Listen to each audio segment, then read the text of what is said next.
Alexander the Great conquered Iran. Then he started wearing Persian clothes, adopted Persian court ceremonies, married a Persian woman, began calling himself King of Kings, the Persian title, not a Greek one, a Persian one. The Arab armies conquered Iran.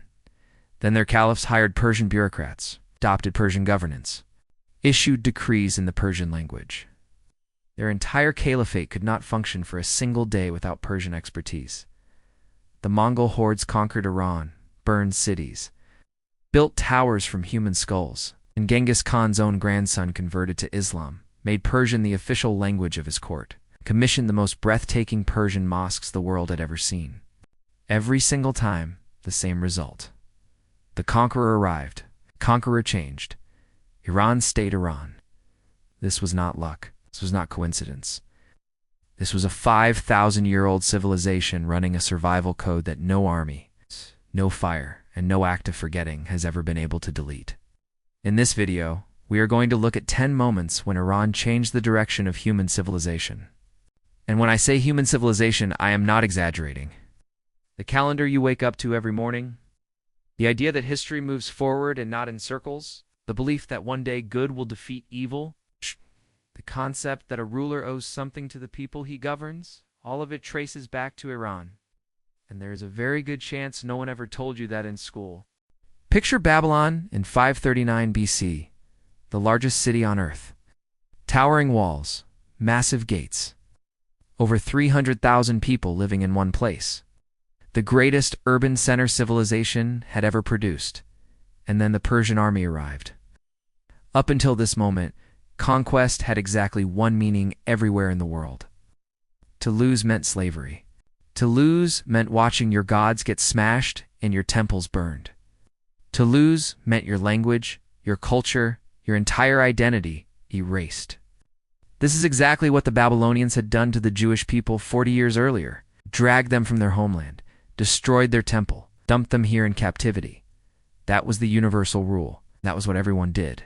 Cyrus did something else. He walked into Babylon and issued a decree carved into a clay cylinder written in the Babylonian language. It said, "People who were brought here against their will are free to go." The Jewish people were released and permitted to return to their homeland in Palestine. He declared that every people under Persian rule could worship their own God in their own way. No one would impose their religion on anyone else. That clay cylinder sits today in the British Museum. A replica of it sits inside the United Nations building, the place where world leaders gather to talk about human rights. When the Universal Declaration of Human Rights was written in 1948, the idea that every human being deserves certain fundamental protections, its roots stretch back 2,500 years to a decree issued by a Persian king, the Magna Carta. 1215 AD, the Cyrus cylinder. 539 BC, 1,700 years before the Magna Carta, an Iranian king taught humanity that power does not have to mean cruelty. But here is the twist that most people miss. Cyrus did not do this because he was a saint. He did it because he was a genius strategist. He understood that an empire cannot be held together by force alone. People cooperate when they feel they have gained something. He built the world's first multi-ethnic empire, where different languages, different religions, and different cultures could coexist under one roof. Wow. That idea is still the foundation of every civilization we consider advanced today. This is the deepest and the least understood contribution Iran made to the world. Every major civilization in the ancient world believed the same thing about time. Time is a circle. Seasons come and go. Empires rise and fall, kings appear and disappear, but nothing truly changes. Nothing truly ends. Nothing truly begins. The Egyptians believed this. The Greeks believed this. The entire civilized world of Mesopotamia believed this. Then, on the Iranian plateau, a figure appeared. We call him Zarathustra. The Greeks called him Zoroaster. He saw something different. He said, "Time is not a circle. Time is a straight line. There was a beginning. There will be an end. And in between, a war is being fought, a war between light and darkness, between truth and lies, between Ahura Mazda, the force of good, and Angra Mainyo, the force of destruction. And most critically, in this war, Every single human being must choose a side. Silence is not an option. Neutrality does not exist. This was Zoroastrianism, and buried inside it was an idea that was about to change the entire world. If time is a straight line, then history is moving towards something. There is a destination. There will be a final judgment. There will be a last battle. And one day, for the first and only time, good will permanently defeat evil. Today, this idea feels so obvious we do not even think about it. But 3,000 years ago, it was an intellectual revolution of the highest order. Now think about what happened when Cyrus conquered Babylon. He freed the Jewish people. And for the next 2 centuries, Jewish scholars lived inside the Persian Empire, sustained daily contact with Zoroastrian thinkers. During those 200 years, Zoroastrian ideas entered Jewish theology. The concept of Judgment Day, heaven and hell, as permanent destinations. The cosmic war between good and evil. Biblical scholars widely acknowledge that these ideas entered the Jewish tradition during the Persian period. From Judaism, they flowed into Christianity. From Christianity, into Islam. Friedrich Nietzsche, arguably the most influential philosopher of the last 200 years, named his most famous work, Thus Spoke Zarathustra. He deliberately chose an Iranian prophet as the central figure of his philosophy, because he understood that this Iranian figure had given the Western world the moral framework it still operates on to this day. The concept of time that you live inside every single day, the idea that tomorrow can be better than today. That effort has meaning, that good people will eventually be rewarded. That is Iran's gift to the world. What does it actually mean to be a superpower? Today we think of America, military bases on every continent, an economy larger than the next several combined, a single currency that the whole world trades in. In the age of Darius the Great, there was only one place on earth where all of that existed: Iran. Under Darius, the Persian Empire stretched from Egypt to the Indus Valley, from the Aegean Sea to the steppes of Central Asia. At that moment in history, roughly half of every human being alive on Earth lived under Persian rule. Half of the entire world. But the real story is not how large the empire was. The real story is how it was run. Darius invented the architecture of the modern state. He divided the empire into 20 administrative regions called satrapies, each with a separate governor, separate tax collector, and a separate military commander, all reporting back to the central government. This was a systematic separation of powers, 2,000 years before anyone in Europe had thought of it. He created a unified currency, gold coins, called Darius Building, a single economic zone across 3 continents. He constructed the Royal Road, 2,700-kilometer highway, stretching from Sardis in modern Turkey all the way to Susa in Iran. Along it, royal messengers could deliver any message in 7 days, a journey that would otherwise take 90 days on foot. It was the world's first fast communication system built on land. He commissioned a canal connecting the Nile River to the Red Sea, a precursor to the Suez Canal, built 2,400 years before the Suez Canal existed. Every major empire that came after the Roman Empire, the Byzantine Empire, the Islamic Caliphate, the Mughal Empire borrowed in some form from the Persian model: centralized administration, standardized currency, road networks, structured taxation. When historians trace the origins of the modern nation-state, the road leads back to Darius and to Iran. 300 Spartans, Thermopylae, the Persian horde. I have heard this story. Films have been made about it. Hollywood turned it into a civilization-defining battle. Brave, freedom-loving Greeks defending the Western world against the tyrannical Persian Empire. This is not wrong, but it is profoundly incomplete. The part that gets left out changes everything. Yes, the Greeks defended their independence at Thermopylae and later at Salamis and Plataea. Xerxes withdrew his forces from the Greek mainland. But for the Achaemenid Empire, the Greek peninsula was a tiny, distant frontier on the extreme western edge of a continent-spanning superpower. Losing a series of battles at that frontier was, for the Persian Empire, roughly equivalent to the United States losing a skirmish on some remote colonial border. The empire continued. The Persian economy continued. Persian cultural influence continued to expand across 3 continents. And then the Persians did something that no film has ever been made about. Instead of sending more armies, they began funding Greek city-states against each other. Persian gold flowed first to Athens, then to Sparta, then back to Athens again. The Greeks, brilliant, fiercely competitive, perpetually at war with one another, destroyed themselves with Persian money. In 387 BC, 100 years after Thermopylae, the exhausted Greek state signed a peace treaty. It is called the Peace of Antalcidas, also known as the King's Peace. The terms were dictated entirely by the Persian king Artaxerxes II. The fate of Greece was decided not on a battlefield, was decided in a Persian court. The civilization that supposedly defeated Persia ended up signing a peace agreement on Persian terms.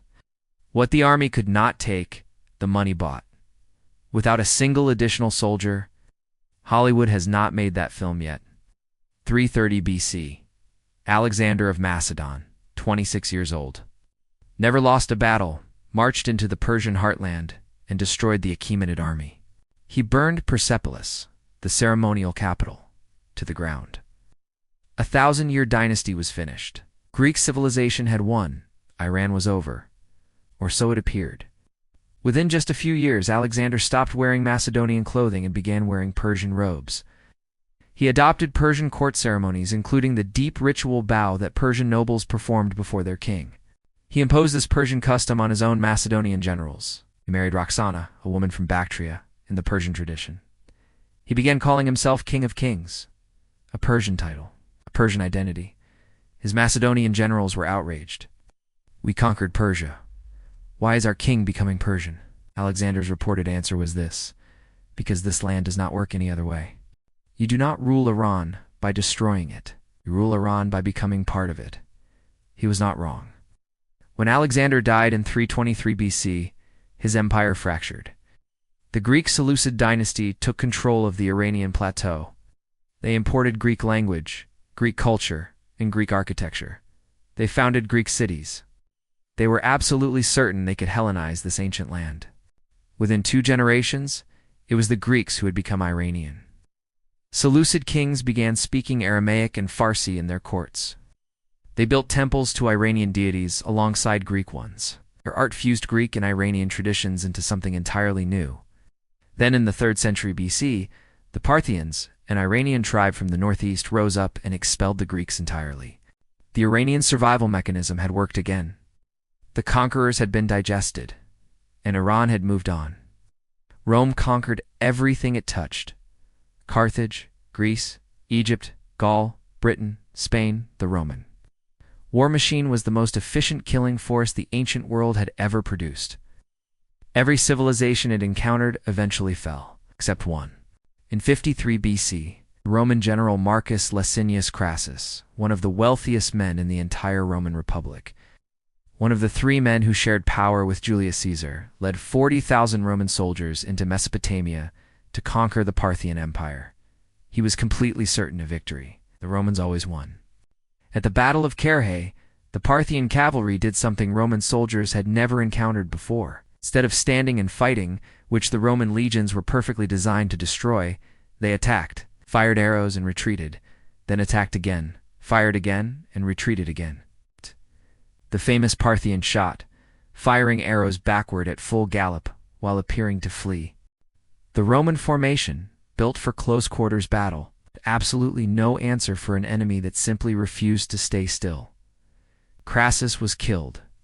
20,000 Roman soldiers died. 10,000 were taken prisoner. It remains one of the single worst military defeats in Roman history. For the next 4 centuries, the greatest military power in the Western world and the Iranian empires, first Parthian and Sassanid, fought each other to a complete standstill. Neither side could permanently conquer the other. The boundary between them ran roughly through what is today Iraq and Syria. That 400-year stalemate drew a line. Between the Roman and Byzantine sphere and the Iranian sphere, between Christianity and Zoroastrianism, between Latin and Greek culture and Persian culture. That line drawn in blood across modern Iraq and Syria is still visible today in the religious, cultural, and political divisions of the entire region.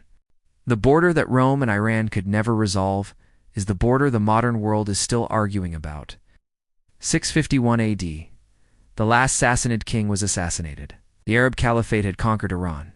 Islam swept across the plateau. Zoroastrian temples were converted. the Persian aristocracy lost all political power. For any other civilization, this would have been the end. Egypt became Arab. Syria became Arab. Those ancient cultures did not survive the transition. They were absorbed, overwritten, and permanently Arabized. Iran did something different. Politically, Persians had no power. Militarily, they had lost. But they possessed something the Arab conquerors did not have: 1,000 years of experience running a complex, multi-ethnic empire. The Arab Caliphate had no administrative class, no system for governing dozens of different peoples, no structured taxation, no organized courts. The Persians had all of these things. And so within decades of the conquest, Persian bureaucrats, scholars, and poets had made themselves completely indispensable to the caliphate. The Abbasid Caliphate, which came to power in 750 AD, moved its capital to Baghdad, deep inside the Persian cultural sphere. Persian models of governance became the standard. Persian methods of administration, Persian court culture, and Persian literary traditions shaped the entire caliphate from the inside. The Farsi language did not disappear. It became the literary and scientific language of the Islamic world. In 830 AD, Caliph al-Ma'mun established Beit al-Hikmah, the House of Wisdom, in Baghdad. Scholars here translated the entire body of Greek knowledge into Arabic. And then they went further. They began making original discoveries of their own. The Iranian scholars who worked there were among the greatest minds in human history. Ibn Sina, known in Europe as Avicenna, al-Biruni, al-Khwarizmi. Al-Khwarizmi's work gave us the word algebra, from the Arabic al-Jabor. His own name gave us the word algorithm. Ibn Sina's Canon of Medicine was the standard medical textbook in European universities for 600 years. While Europe was in its so-called Dark Ages, the light was burning brightest in the cities of the Persian cultural world. And when the European Renaissance arrived in the 14th and 15th centuries, it was fueled largely by translations of Persian and Arab scientific texts that had preserved and advanced the knowledge of antiquity. Iran did not resist Islam with armies. It transformed Islam from within and gave the entire medieval world its most brilliant intellectual civilization. In 1220 AD, the Mongol armies of Genghis Khan arrived on Iran's eastern borders. What followed was not a military conquest. It was an extinction-level event. Nishaper, one of the great cities of the medieval world, home to 500,000 people. The city where the poet Omar Khayyam was born was reduced entirely to rubble. The Mongols reportedly killed every living creature inside it: people, animals, cats, dogs, everything. Then they built towers from the skulls outside the ruins. The ancient irrigation networks that had sustained Iranian agriculture for thousands of years were deliberately and systematically destroyed. Entire regions that had supported civilization for millennia became permanently depopulated wasteland. It seemed that this time, finally, Iran was finished. And then something happened that defies easy explanation. Hulagu Khan, the grandson of Genghis Khan, established his Ilkhanate state in Iran in 1256. Within a single generation, the Mongol rulers, who had arrived on horseback, living in yurts, destroying everything they touched, converted to Islam, made Persian the official language of their court, began commissioning the most breathtaking Persian mosques the world had ever seen: blue domes, intricate tilework, soaring minarets that still stand today. The things that people across the world today regard as the pinnacle of Iranian architectural achievement, many of them were built under Mongol patronage. The destroyers had become the patrons of the civilization they tried to erase. Then at the end of the 14th century, the cycle repeated. Timur, known in the West as Tamerlane, swept through Iran. He erected pyramids from severed human heads. His cruelty was legendary, even by the brutal standards of medieval warfare. And yet Timur personally ordered Iranian master craftsmen taken back to his capital in Samarkand.